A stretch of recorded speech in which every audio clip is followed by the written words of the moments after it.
love me. Tell me pretty lies, look me in the face. Tell me that you love me, even if it's fake. Hello everyone, welcome back to my channel commerce with Anjali Talwar. तो कल हमने partnership accounts का जो chapter है वो start किया था, बिल्कुल बेसिक किया था, थ्योरेटिकल कंसेप्ट, और आज हम उसका प्रैक्टिकल पार्ट स्टार्ट करने वाले हैं। प्रैक्टिकल पार्ट के लिए जो सबसे पहले हमें अकाउंट करना है वो है profit and loss appropriation account. Profit and loss सबसे पहले हम सीखेंगे। क्यों? देखो मेरी बात सुनो। कहता हमने जर्नल सीख ली थी, राइट, +1 में। लेजर हमने कर लिया था, ट्रायल बैलेंस हमने बना लिया, एडजस्टमेंट ट्रायल बैलेंस हमने बना लिया, एडजस्टमेंट एंट्री सीख ली, और फिर लास्ट में हमने फाइनेंशियल अकाउंट्स भी बना लिए थे। फाइनेंशियल अकाउंट में आपको याद होगा कि हमने क्या क्या किया था। ट्रेडिंग अकाउंट बनाया, profit and loss appropriation profit and loss बनाया, और बैलेंस शीट बनाई। अब हमने इसके लिए क्या सीखना है, प्रॉफिट एंड लॉस में जो हमारा प्रॉफिट आया उसको डिस्ट्रीब्यूट भी तो करना है ना, क्योंकि सोल ट्रेड में क्या था, सोल ट्रेड में जो हमारा प्रॉफिट आ रहा था, ये P&L अकाउंट में जो प्रॉफिट आया वो सारा किसका था, ऑनर का था। लेकिन उस प्रॉफिट को डिस्ट्रीब्यूट करने के लिए एक न्यू अकाउंट बनेगा जिसको हम क्या कहते हैं, profit and loss appropriation account. ठीक है जी। तो profit and loss appropriation account कुछ इस तरह से दिखता है। देखो ये इसका फॉर्मेट है। सबसे पहले जो प्रॉफिट एंड लॉस अकाउंट में हमारा प्रॉफिट आया उसको हम अपोजिट साइड, हमेशा बैलेंस किस साइड लेके आना है, अपोजिट साइड। उसका रीज़न क्या है बच्चे, क्योंकि हमें अब इसको बांटना है, ख़त्म करना है, राइट। तो जो प्रॉफिट आया उसको अपोजिट साइड उतारेंगे, तो ये क्या आ गया, by profit and loss account net profit transfer from P&L account. जितना भी आपका प्रॉफिट आया आपने यहाँ पे क्रेडिट साइड राइट डाउन कर दिया, राइट। फिर उसके बाद जो भी हमें डिस्ट्रीब्यूट करना है, ये एक तरह का नॉमिनल अकाउंट है। देखो, debit all expenses and losses, credit all income and gain, we know that. तो अगर हम इसको फर्म के अकॉर्डिंग देखें तो जो सैलरीज पार्टनर को मिलेगी, जो कमीशन पार्टनर को मिलेगा, इंटरेस्ट ऑन कैपिटल मिलेगा, राइट। तो ये सब क्या है, ये सब हमारी फर्म के लिए एक्सपेंसेस होते हैं, हमारी फर्म को तो पे करने हैं। और जो इंटरेस्ट ऑन ड्राइंग इस साइड आएगा, ये इंटरेस्ट ऑन ड्राइंग ये हमारी फर्म के लिए क्या है, इनकम है, तो ये किस साइड आएगा, क्रेडिट साइड आएगा। ठीक है। तो ये account as a nominal account work करेगा। तो हमें इसको सीखना है सबसे पहले, और ये बहुत ईजी है। इसमें करना क्या है, प्रॉफिट उतारा सबसे पहले, इधर चेकआउट किया कि पार्टनर्स को कितनी सैलरी मिलनी है। It depends on question. Like for example अगर 3 पार्टनर हैं A, B, C, तो हो सकता है वो A और B को सैलरी कहे देने के लिए, B और C को दे, तीनों को कहे, एक को कहे। तो उसके अकॉर्डिंग आपको वर्क करना है अकॉर्डिंग टू क्वेश्चन। और हाँ, प्लीज़ ये अपना दिमाग मत लगाना कि मैम A और C को तो दे रखी है सैलरी, B को नहीं देनी तो हमने देनी है। नहीं, जो क्वेश्चन में लिखा है वही करना है आपको। अपनी तरफ से किसी को कोई सैलरी, कोई रेम्यूनरेशन नहीं देना। ठीक है। तो हमें करना क्या है, ABC को सैलरी देनी है। अच्छा, सैलरी देते टाइम याद रखना है कि वो सैलरी कैसे गिवन है। अगर वो सैलरी पर एनम गिवन है तो वो मतलब पूरे साल की है, उसकी कोई प्रियर कैलकुलेशन नहीं करनी, बस एज इट इज़ उसको अपने अकाउंट में लिख देना है। ठीक है। लेकिन अगर वो लिखा हुआ है पर क्वार्टर, तो मुझे एक बात बताओ, एक साल में कितने क्वार्टर होते हैं, 4। किसी भी चीज़ को 4 पार्ट्स में डिवाइड करेंगे तभी वो क्वार्टर बनता है। तो उसको हमें मल्टीप्लाई 4 करेंगे तभी वो पूरे साल का निकल के आएगा, और फिर जो मल्टीप्लाई 4 करके आंसर आया वो हमें यहाँ पे लिखना है। लेकिन अगर वहीं पे वो पर मंथ लिखा हो, पर मंथ तो मतलब कितने हैं हमारे पास, 12 मंथ्स हैं, राइट। तो उस 12 मंथ से मल्टीप्लाई हम करके क्या कर देंगे, यहाँ पे लिख देंगे। तो ये चीज़ ध्यान में रखना। अगर वो पर एनम गिवन है फिर तो कोई दिक्कत ही नहीं है, पर एनम मतलब पूरे साल का ही गिवन है, तो हमें कोई प्रॉब्लम नहीं है, कोई इशू नहीं है, हम पूरा लिख देंगे। लेकिन अगर वो पर एनम नहीं है, वो पर क्वार्टर है, तो 4 से मल्टीप्लाई होगा, और पर मंथ है तो 12 से मल्टीप्लाई होकर आप क्या लिखोगे, पार्टनर की सैलरी लिखोगे। ठीक है।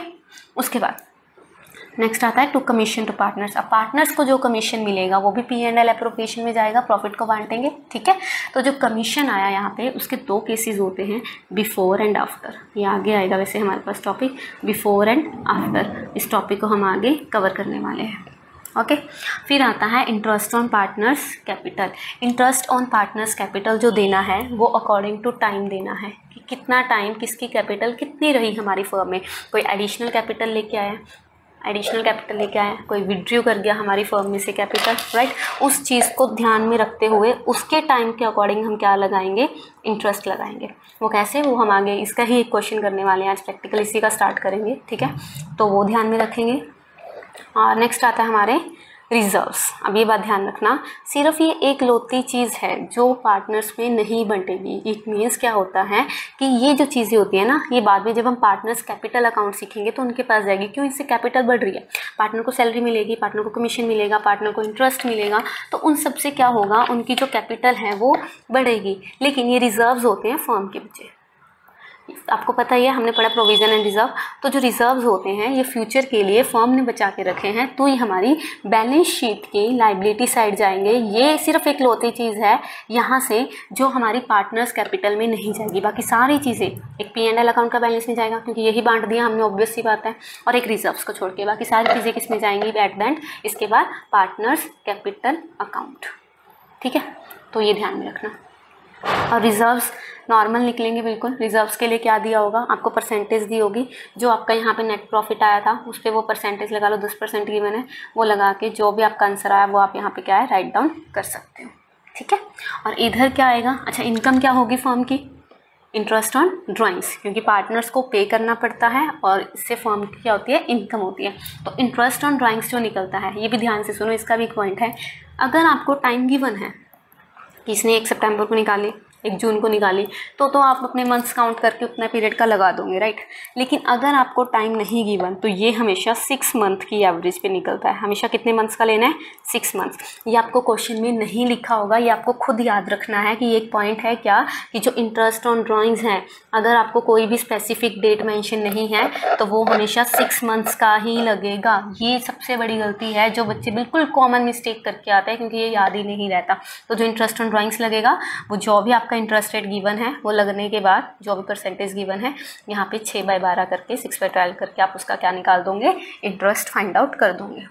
ठीक है, अब करना क्या है, बैलेंस बचाना है एज इट इज़, जैसे हम P&L अकाउंट में करते थे। जो यहाँ का टोटल आया यहाँ लिखा, उसमें से इधर का जो डेबिट साइड का टोटल है माइनस किया, तो यहाँ क्या आ गया, हमारा प्रॉफिट आ गया। क्या आ गया, प्रॉफिट। अब प्रॉफिट किसको जाएगा, पार्टनर्स को। किस में, रेशियो में। लाइक फॉर एग्जांपल हमारा प्रॉफिट आया 50,000, ठीक है, 50,000 आया, और ए बी की रेशियो थी, लगा लो 3:2।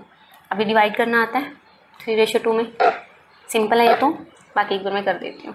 देखो, अब जो 50,000 आया उसको 3:2 में डिवाइड करना है, तो उसको कैसे करेंगे, 3:2। तो ए के लिए क्या होगा, ये ए की है 3/5, ये टोटल करके नीचे आता है, तो 3/5। ठीक है जी, और बी के लिए क्या आएगा, 50,000 मल्टीप्लाई 2/5, तो ये आ गया 30,000, इसका आ गया 20,000। ठीक है, अब यहाँ पे एक और बात सुनो, यहाँ पे आपको यहाँ पे कंफ्यूजन होगी कि मैम यहाँ पे लिखा हुआ है कैपिटल अकाउंट और ब्रैकेट में गिवन है करंट अकाउंट। अब कैपिटल आएगा या करंट आएगा, ये डिपेंड करता है आपकी कैपिटल कौन सी है। अगर आपके क्वेश्चन में स्पेसिफिकली लिखा है कि वो फिक्स्ड कैपिटल है, फिक्स्ड कैपिटल है, तो ये आगे पॉइंट भी आएगा कि हम 2 अकाउंट्स पढ़ेंगे, कौन कौन से, कैपिटल अकाउंट और करंट अकाउंट। तो फिक्स्ड के टाइम पे यहाँ पे हर चीज़ के पीछे क्या आएगा, करंट वर्ड आएगा, अगर आपकी कैपिटल फिक्स्ड है। लेकिन अगर ऐसा कुछ भी नहीं लिखा, फ्लक्चुएटिंग है, नॉर्मल है, तो आप कैपिटल अकाउंट ही लिखोगे। ये बात समझ आई कि अगर आपकी कैपिटल के साथ स्पेसिफिकली फिक्स्ड वर्ड लिखा हुआ है तो ये क्या आएगा, यहाँ पे करंट अकाउंट ही आएगा, और जर्नल में भी ये करंट ही जाएगा। ठीक है, हो जाएगा, ये इजी है। ठीक है, अब मैंने तुम्हें बता दिया, हर एक पॉइंट का ध्यान रखना, रिपीट कर देती हूँ। सैलरी पूरे साल की लगानी है, पर एनम है तो ठीक है, पर मंथ है मल्टीप्लाइड बाई 12, पर क्वार्टर है तो मल्टीप्लाइड बाई 4। कमीशन के 2 केसेस आएंगे, बिफोर एंड आफ्टर, वो आप ये करने वाले हैं। Interest on partners capital time के अकॉर्डिंग लगेगा, कितना कौन विड्रॉ कर रहा है, किस टाइम कर रहा है, कितना कौन एडिशनल लेके आ रहा है, वो सब ध्यान में रख के ही हम इसका क्या निकालेंगे, इंटरेस्ट निकालेंगे। रिजर्व्स, ये नेट प्रॉफिट पे परसेंटेज लगेगी, और एक ये लौती चीज़ है क्या, जो आगे कैपिटल अकाउंट में नहीं जाएगी।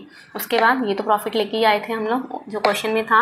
और इंटरेस्ट ऑन ड्राइंग्स का क्या था कि अगर टाइम पीरियड नहीं गिवन तो ये हमेशा 6 मंथ्स का क्या लगेगा, इंटरेस्ट ऑन ड्राइंग्स लगेगा। एट द एंड जो आंसर आया वो हमने यहाँ लिख के इनको क्या कर दिया, रेशियो में डिवाइड कर दिया। अब रेशियो में डिवाइड करने के बाद अगर फिक्स्ड कैपिटल है तो करंट वर्ड जाएगा साथ में, एज करंट अकाउंट, अगर फिक्स्ड नहीं है तो कैपिटल अकाउंट ही जाएगा। ठीक है, तो ये था आपका P&L एप्रोप्रिएशन अकाउंट। काफ़ी इजी है ये, अगर एक बार आ गया तो वैसे इसमें कुछ खास है नहीं, तो इजीली हो जाएगा आपसे। ठीक है, तो अब हम आते हैं नेक्स्ट पॉइंट हमारे, क्या कहते हैं, डिफरेंस बिटवीन, किसमें है ये, P&L एप्रोप्रिएशन। हमने जो पढ़ा था वो हमने पहले पढ़ा हुआ है P&L अकाउंट, और अब जो हम पढ़ रहे हैं वो पढ़ रहे हैं profit and loss appropriation account. अब इसमें फ़र्क क्या है, कहता फ़र्क तो एक ही वर्ड का एप्रोप्रिएशन, और उसी से ये सारा अकाउंट चेंज हो जाता है। इस प्रॉफिट एंड लॉस का जो प्रॉफिट आया उसी को तो एप्रोप्रिएट करना है जी, उसी को तो डिस्ट्रीब्यूट करने के लिए एक नया अकाउंट हमने सीखा। अगर उसको डिस्ट्रीब्यूट ना करना होता, सोल ट्रेड होता, तो हम ये करते ही क्यों। ठीक है, तो अगर मैं इसका डिफरेंस करूँ तो प्रॉफिट एंड लॉस अकाउंट किसके बाद बनता है, ट्रेडिंग अकाउंट के बाद। पढ़ा हमने, ये देखो मैंने यहाँ पे भी तुम्हें लिख के दिया था, यहाँ पे था ट्रेडिंग अकाउंट। ट्रेडिंग अकाउंट के बाद क्या बनता है, profit and loss, and then क्या बनता है, बैलेंस शीट। ठीक है, तो ये किसके बाद बनता है, ट्रेडिंग अकाउंट के बाद। जबकि P&L एप्रोप्रिएशन किसके बाद बनेगा, इसका जो बैलेंस उतारा वो कहाँ से उतारा, प्रॉफिट एंड लॉस अकाउंट का, तो ये ऑब्वियसली किसके बाद बनेगा, प्रॉफिट एंड लॉस अकाउंट के बाद। ठीक है, ये किस लिए बनाया था, नेट प्रॉफिट या नेट लॉस पता करने के लिए। ये किसके लिए बनाया है कि जो नेट प्रॉफिट हमें पता लग चुका है यहाँ पे, उसको हमने डिस्ट्रीब्यूट करना है। एप्रोप्रिएशन का मतलब ही डिस्ट्रीब्यूट होता है, एप्रोप्रिएट करना, राइट। ये हम पार्टनरशिप एग्रीमेंट के बेस पे नहीं बनाएंगे। अब हमें जो P&L अकाउंट बनाना है वो हम नॉर्मली बनाएंगे। उस टाइम पे जो पार्टनरशिप डीड है उसका कोई रोल नहीं होगा। लेकिन जो ये वाला अकाउंट बनेगा, किसको कितनी सैलरी देनी है, किसको कितनी कमीशन देनी है, राइट, किसको कितना इंटरेस्ट मिलेगा, इंटरेस्ट चार्ज भी करना है कि नहीं। और अगर पार्टनरशिप डीड नहीं है, जो हमने कल पॉइंट किया, तो किसी को कोई सैलरी नहीं देनी, कोई कमीशन नहीं देना, कोई इंटरेस्ट और ड्राइंग्स नहीं, सिर्फ लोन पे इंटरेस्ट मिलेगा, कितना, 6% पर एनम के हिसाब से, और जो प्रॉफिट होगा वो इक्वली डिवाइड हो जाएगा, राइट। तो ये किसके हिसाब से बन रहा है जी, ये बन रहा है पार्टनरशिप एग्रीमेंट के हिसाब से। ठीक है, अच्छा एक और वर्ड यहाँ पे न्यू सीखोगे आप, क्या कहता है, यहाँ पे जो हमने खर्चे लिखे, expenses debited to this account, वो क्या होते हैं, चार्ज अगेंस्ट प्रॉफिट होते हैं। और जो यहाँ पे हम डेबिट करेंगे वो क्या होता है, एप्रोप्रिएशन ऑफ प्रॉफिट होता है। अब इनमें क्या फ़र्क है, देखो इनमें बहुत सिंपल सा फ़र्क है। क्या, चार्ज अगेंस्ट प्रॉफिट का मतलब होता है वो खर्चे जो करने ही करने हैं, प्रॉफिट है या लॉस है। अब मुझे एक बात बताओ, मैं तुम्हें एक एग्जांपल देती हूँ यहाँ पे रेंट का, बहुत सिंपल एग्जांपल। रेंट, तुमने कोई बिल्डिंग रेंट पे ली, ठीक है, रेंट पे ले ली और तुम्हें हो गया लॉस, तो तुम क्या कहोगे मालिक को, कि जो आपका मतलब वो जिससे आपने रेंट पे ली थी, कि हमें लॉस हो गया, हम आपको रेंट नहीं पे करेंगे। उसको क्या, उसको तो अपने रेंट से मतलब है ना, रेंट तो आपको देना पड़ेगा, चाहे प्रॉफिट हो रहा है चाहे लॉस हो रहा है। सेम ऐसे ही इंटरेस्ट ऑन लोन, बैंक से आपने लोन लिया या किसी भी लगा लो थर्ड पार्टी से आपने लोन लिया, उसको तो इंटरेस्ट पे करना पड़ेगा, राइट, प्रॉफिट है या लॉस है।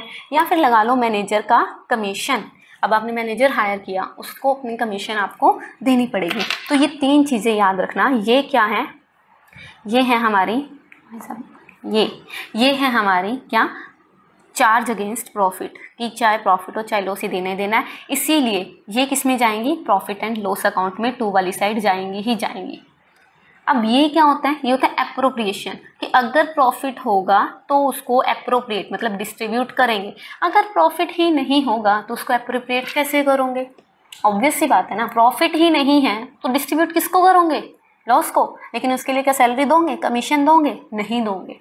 ठीक है जी, तो ये क्या पॉइंट है, कहता है एप्रोप्रिएशन किसका होगा, जो अभी हम P&L एप्रोप्रिएशन सीख के आए वो सारी चीज़ें किसमें जाएंगी, एप्रोप्रिएशन में।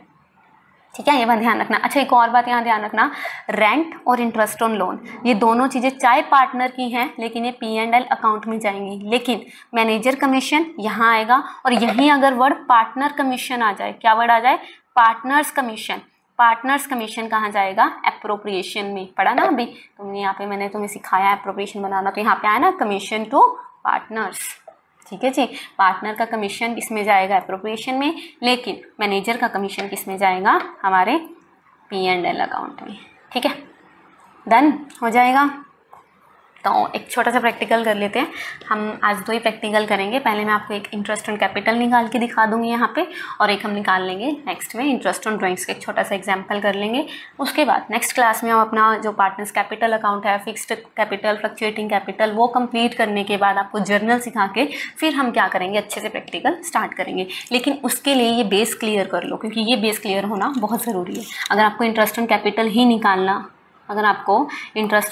ही निकालना नहीं आएगा तो ये अकाउंट कैसे बना लोगे भी, यहाँ पे क्या लिखोगे, इंटरेस्ट ऑन ड्राइंग्स ही नहीं निकालना आएगा तो ये अकाउंट कैसे बनाओगे, राइट। तो इसीलिए ज़रूरी है क्या, ये सब सीखना। ठीक है, तो हम स्टार्ट करते हैं विद द क्वेश्चन। हो जा चलो start with question. Question read करते हैं। क्या था, A and B are partners in a firm, capitals account given है क्या, 4 लाख और 3 लाख। क्या कैपिटल है, 4 लाख और 3 लाख। कब, अप्रैल 1 को। 1 अप्रैल को क्या है 4 लाख और 3 लाख। 1 अगस्त 2019 उन्होंने इंट्रोड्यूस की फर्दर कैपिटल 50,000 की और 40,000 की। आगे बी ने 15,000 विड्रॉ भी कर लिया 1 मार्च 2020 को। इंटरेस्ट कितना देना है 6% पर एनम और इंटरेस्ट ऑन कैपिटल कब निकालना है 31 मार्च तक का। यहाँ तक समझ आया? क्वेश्चन में कोई दिक्कत? बहुत ईजी है, आदत डालो ये भी पार्टनर्स इन अ फर्म पढ़ने की, पूरी बुक में यही पढ़ना है।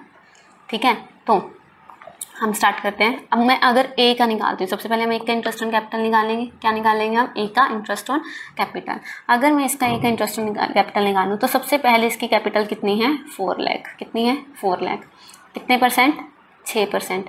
कितने टाइम के लिए? अब खुद सोचो, 1 अप्रैल से लेके उसने फिर 1 अगस्त को 50,000 और ऐड कर दिए, तो 1 अप्रैल से 1 अगस्त के लिए, ठीक है, क्या होगा हमारा? कितने मंथ बनेंगे? अप्रैल, मई, जून, जुलाई। अगस्त नहीं लेना, 1 अगस्त तक आप लिख सकते हो यहाँ पे 31 जुलाई की जगह। अगस्त क्यों नहीं लेना? अगर यहाँ पे 30 या 31 अगस्त होता है at the end of the month, तो हम उस मंथ को क्या करते हैं? इंक्लूड करते हैं। लेकिन अगर फर्स्ट डेट ही है तो अगस्त पूरा नहीं हुआ, राइट? तो अप्रैल, मई, जून, जुलाई 4 मंथ्स के लिए उसका क्या लगेगा? इंटरेस्ट लग जाएगा। समझ आया? फिर वो कहता है ए ने 1 अगस्त को एडिशनल कैपिटल दी 50,000 की। तो मुझे एक बात बताओ, 1 अगस्त से अब एट द एंड, क्योंकि उसके बाद उसने कोई ट्रांजैक्शन नहीं की। हाँ, बी ने ट्रांजैक्शन की है लेकिन ए ने कोई ट्रांजैक्शन नहीं की, तो 4.5 लाख क्या होगी? उसकी कैपिटल होगी 4,50,000। कितने परसेंट? वही 6%। कितने टाइम के लिए? अच्छा, अकाउंटिंग पीरियड का एंड कब होता है? 31 मार्च को, राइट? तो अगस्त, सितंबर, अक्टूबर, नवंबर, दिसंबर, जनवरी, फरवरी, मार्च, 8 महीने हो गए। 8 मंथ्स के लिए हम क्या लगा देंगे? इंटरेस्ट लगा देंगे। 8 और 4 12 हो गए, लग गया पूरे साल का इंटरेस्ट। ठीक है, तो अब इसको अगर मैं सॉल्व करती हूँ तो इसको मैं काट पीट के यहाँ पे क्या आ जाएगा 8,000 और इसको सॉल्व करके यहाँ क्या आ जाएगा 18,000। तो अगर मैं इन दोनों को प्लस कर दूंगी तो 26,000 क्या आया? पूरे साल का interest on capital, right? Then B का स्टार्ट करें, बी का ट्राई करें। बी का बस मतलब है सेम ही है, बस एक और ट्रांजैक्शन है उसकी, 3 ट्रांजैक्शन होगी, उसने विड्रॉ भी कर लिया। बहुत ईजी है। क्या कहता? बी ने स्टार्ट किया 3 लाख से, सेम वही 3 लाख 6%। कितने मंथ के लिए? 1 अगस्त में किया उसने भी ऐड बाद में, तो वही 4 मंथ्स आ गए। इसको सॉल्व किया 6,000। उसके बाद उसने क्या किया? 1 अगस्त को 40,000 क्या किए और दिए। अब कैपिटल कितनी हो गई? 3,40,000। 3 लाख तो पहले ही थी ये वाली, 40,000 और ऐड कर दी तो 40,000 ये हो गई 3,40,000। 6% है ही है। टाइम पीरियड क्या लगेगा भाई यहाँ पे? अब ये देखो टाइम पीरियड कितना लगेगा। अब यहाँ पे बी विड्रॉ 15,000 1 मार्च को। अगर 1 मार्च को उसने विड्रॉ कर लिया तो यहाँ पे 1 मार्च तक का टाइम पीरियड लगेगा। अगर मैं यहाँ पे 1 मार्च तक का टाइम पीरियड लगाती हूँ, अगस्त, सितंबर, अक्टूबर, नवंबर, दिसंबर, जनवरी, फरवरी। अब मार्च को इंक्लूड नहीं करूँगी क्योंकि मार्च भी क्या है?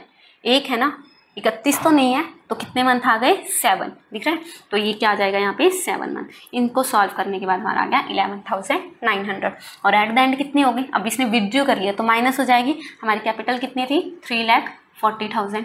15,000 की है ना उसने विड्रॉ का। हाँ, ये रहा 15,000 उसने विड्रॉ कर लिए। 15,000 उसने क्या कर लिए? विड्रॉ कर लिए। तो हमारे कितनी आ गई? 3,25,000 कैपिटल रह गई।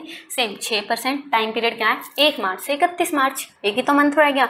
तो 1 मंथ का लगाएंगे तो ये क्या आ जाएगा? 1,625 रुपये। अब ये देखो 4 और 7 और 1 बन गए 12। 7, 8, 9, 10, 11, 12 बन गए 12। पूरे साल का क्या हो गया? हमने इंटरेस्ट ऑन कैपिटल लगा दिया। इसको अगर मैं प्लस कर दूंगी तो ये मेरा पूरे साल का क्या आ जाएगा? 19,525 रुपये क्या आ जाएगा? 19,525 रुपये मेरा इंटरेस्ट ऑन कैपिटल निकल आएगा। Easy, done. कर लूँगी, ये बहुत इजी है ये। ठीक है, बस इसमें ये ध्यान रखना टाइम पीरियड का, क्योंकि बच्चे सबसे ज़्यादा इसी में कंफ्यूज होते हैं। इसके प्रैक्टिकल्स भी ट्राई करना। ओके, चलो तो लास्ट क्वेश्चन एग्जाम्पल है। ये तो छोटा सा, वैसे बहुत सिंपल है, ये कर लूँगी आप लोग।